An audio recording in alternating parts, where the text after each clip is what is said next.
Something different happened last fall. For the first time in a long time, I made a Pixel phone as one of my daily drivers, and it's a decision I don't regret after putting the Pixel 8 Pro through countless photo shootouts and comparisons against all the best phones around. Now that its successor is finally here, I have high expectations for the Pixel 9 Pro XL. That's because the Pixel 8 Pro stuck around for almost a year, even when newer Android phones like the OnePlus 12 and Galaxy S24 Ultra tried to tempt me away from it. Google's rearranging its Pixel lineup because instead of just one flagship model, we are getting two Pro models instead. Technically speaking, the Pixel 9 Pro XL is the direct successor to the Pixel 8 Pro because of their similar sized screens, whereas the Pixel 9 Pro has a much smaller display. I break down all the details about them in my Pixel 9 and Pixel 9 Pro versus Pixel 9 Pro XL comparison. Given the opportunity of the iPhone 15 Pro Max and Galaxy S24 Ultra, Google's arming the Pixel 9 Pro XL with bigger upgrades like newer cameras, more helpful AI features, and a stronger, more durable design. In my Pixel 9 Pro XL review, I will see if it's a worthy update that could convince people to choose it over rival phones. Frankly, I'm annoyed that we are getting back-to-back price hikes because the Pixel 8 Pro launched at $100 more than its predecessor last year with its $999 starting cost. And now with the Pixel 9 Pro XL, it's up by yet another $100 to a starting price of $1,099 in the US. This effectively ends one of the best parts about getting a Pixel phone, their discounted prices. Pixel 9 Pro XL pre-orders are available right now with steep discounts on the flagship phone when you do a trade-in, although it will be available online and select retailers starting on September 4. There's a total of 4 colors at launch: Obsidian, Porcelain, Hazel, and Rose Quartz. I do miss the Bay option for my Pixel 8 Pro, but I do like the Rose Quartz color of my Pixel 9 Pro XL review unit because of its lighter tone. I'm really annoyed that the base starting storage is still 128GB. First and foremost, I love the redesigned camera hump on the back of the phone because it's much more pronounced than ever before. The elongated pill-shaped protrusion in a departure from the edge-to-edge camera bar in past Pixels, but it's exactly what it needs to set it apart from other phone designs. Apart from the camera arrangement, the design of the Pixel 9 Pro XL makes it look eerily similar to the iPhone 14 Pro Max due to the polished metal rims that are now flat as opposed to contoured. I know others may like this change, but it doesn't feel as comfortable to hold as the rounded edges of the Pixel 8 Pro, so it's something I'm just going to need to get used to. Despite this, at least it's still sporting the same matte gloss surfaces as before to give them that always clean, smooth look. Google claims that the design is twice as durable as the Pixel 8 Pro with its IP68 construction, especially with Corning Gorilla Glass Victus 2 protecting its screen. During its Made by Google event, the company made an outrageous claim that Pixel 9 Pro XL 6.8-inch Super Actua display reaches a peak brightness of 3000 nits. I didn't think it was ever going to get close to that in our testing, but I was mistaken. Hands down, the Pixel 9 Pro XL has the brightest screen we have ever tested, reaching a blinding peak of 2469 nits, a substantial improvement over the 1526 nits of the Pixel 8 Pro. And you know what? It shows outside when I play the same 4K HDR clip, with the Pixel 9 Pro XL being noticeably brighter than the Pixel 8 Pro. But it doesn't end there either, because this OLED panel looks marvelous with its rich color tones and wide viewing angles that barely show any distortion when I look at it from an angle. This record-breaking mark is hard to believe, more so when rival phones like Galaxy S24 Ultra tops out at 1326 nits. I'm starting to believe that phone makers are leaning on software more so than the hardware to propel their cameras, and the Pixel 9 Pro XL is proof of this. That's because its triple camera system consists of a 50 megapixel main camera, 48 megapixel ultra wide, and 48 megapixel telephoto with 5x optical zoom. Technically speaking, the main and telephoto cameras are identical to Pixel 8 Pro. However, the ultra wide benefits from a wider f1.7 aperture, which makes it more suitable for low light. While the rear cameras are similar for the most part, it's the selfie camera that gets the biggest upgrade. A pixel crunching 42 megapixel autofocusing front camera with a wider 103-degree field of view. I won't spill the beans on how it performs just yet, but it's undoubtedly a big upgrade if you intend on using it a lot. Meanwhile, the camera interface is just as intuitive and robust as ever before. Since it's a Pro model, shutterbugs like myself appreciate the Pro controls that let me dial in a few of the camera settings manually. The only new changes include the Add Me feature, which leans on AR guidance to let the photographer be included in the shot along with how panoramic photos are taken. Here are some camera samples of Google Pixel 9 Pro XL.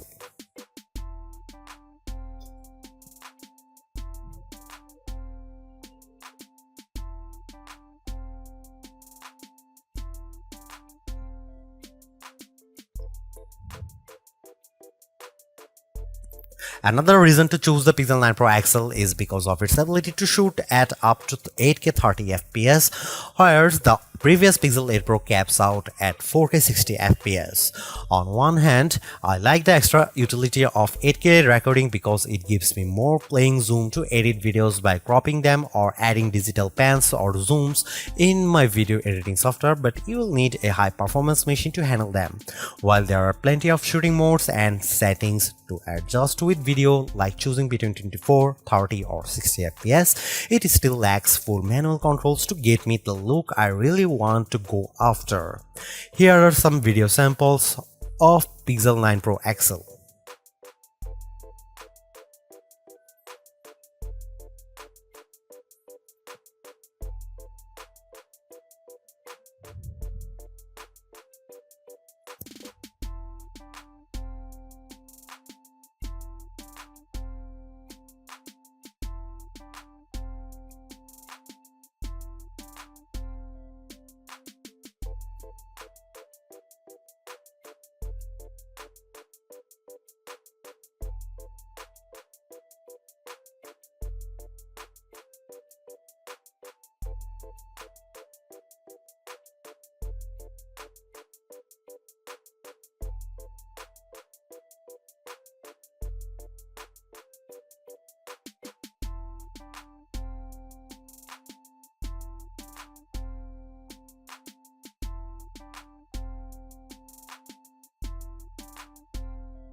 The biggest area of opportunity for the Pixel 9 Pro XL is without a doubt its processing performance, mainly because last year's Tensor G3 underperformed against rival chips like Apple's A17 Pro and Qualcomm's Snapdragon 8 Gen 3.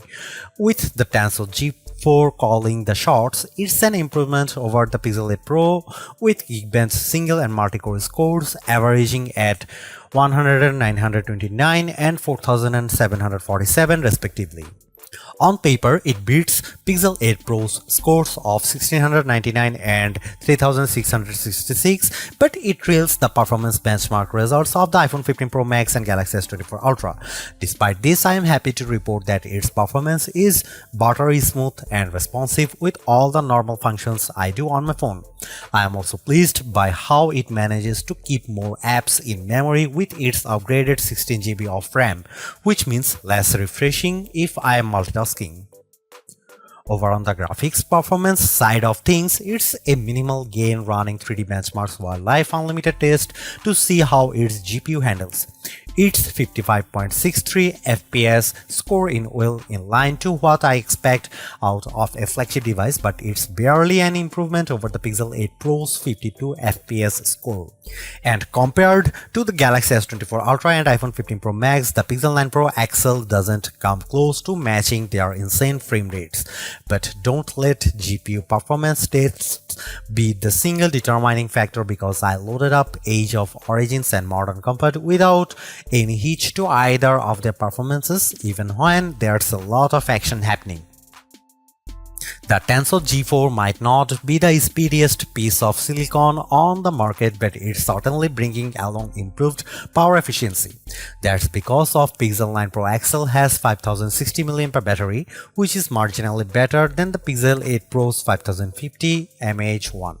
Given how the Pixel 8 Pro came up short at 10 hours and 3 minutes in our battery benchmark test, I'm impressed that Pixel 9 Pro XL beats it in stunning fashion, clocking at 14 hours and 37 minutes at its longest. This is the kind of leap I want to see in any successive device, so I am delighted that we finally have a Pixel with extraordinary battery life. It has taken years to get here, but it's lasted me easily through a day with little worry. In fact, it hovers around 15% battery life each night right before bedtime. Battery life is a key area people look at when buying a phone, so it's long overdue that a Pixel can finally keep up with the competition. On the flip side, the Pixel 9 Pro XL also gets a boost with faster 37W wire charging, which is slightly off from Pixel 8 Pro's 30W charging. This results in getting 63% charged when in 30 minutes of charging, while the Pixel 8 Pro got to 59%. However, wireless charging is still capped at 15W with the use of a second-gen Pixel stand and a slightly slower 12W speed with QI wireless charging. Usually, Pixel devices launch with latest version of Android, but Google's choosing to launch the new Pixel 9 lineup with Android 14 as opposed to Android 15. I know there are people who are on the fence about this decision, but I'm not. Yes, there are certainly new features that accompany Android 15, but the new exclusive Pixel features are enough to tide me over. Of course, AI features play a huge part in Google's phones, and the Pixel 9 Pro XL is no exception. While it doesn't gain as many features as what the Pixel 8 Pro introduced, I do like how the majority of them have a practical purpose. Here's all the new AI feature. First of all, Google Gemini is the virtual assistant that handles everything on the phone, from asking it to create a list of places to visit on your vacation to controlling your favorite smart home devices. What's even better is that I can access Gemini Live by pressing on the corresponding button in the Gemini app. What I am impressed most about Gemini Live is the assistant's ability to handle natural conversation, like when I ask a follow-up question while it's speaking. It's even better that it sounds like I am having a conversation with an actual person.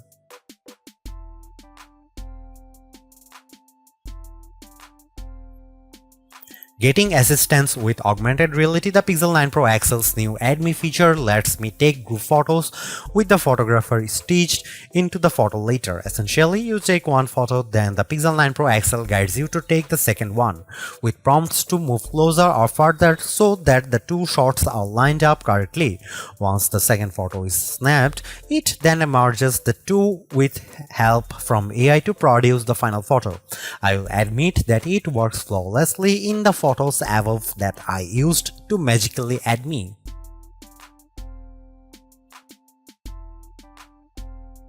Technically a new feature within Magic Editor. I love how the new Reimagine feature uses generative AI to tweak my photos. It works based on backgrounds which I used to changes up the shots with the photos above.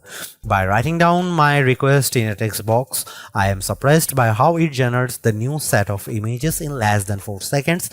While it does accurately produces what I want, it can still occasionally mess up, but it works nicely for the most part. The first image is the original one in the gallery above, and the rest are generated with the Reimagine feature. Pixel Studio uses a text box to generate new images and sketches based on my description. I asked it to make an image with black cats fighting against Teenage Mutant Ninja Turtles on the bench, and I am astonished by what it produces. Yeah, I get a good chuckle from all of them, but it was super quick at generating the images. No other phone currently offers anything similar to this out of the box, so it's a tool I can see myself using. Clearly, there are improvements with the Pixel 9 Pro XL. Apart from its brighter display and longer battery life, everything else about the Pixel 9 Pro XL feels like its modest upgrade at best, which is made tougher due to its $100 price increase. While the new AI features are helpful, I was hoping for bigger improvements around its camera and processing performance. Given that the Pixel 9 Pro has the same exact camera arrangement as this, there isn't much justification on picking the Pixel 9 Pro XL for photography. And compared to its direct rivals, the Galaxy S24 Ultra and iPhone 15 Pro Max, they definitely cost more but have better performance overall.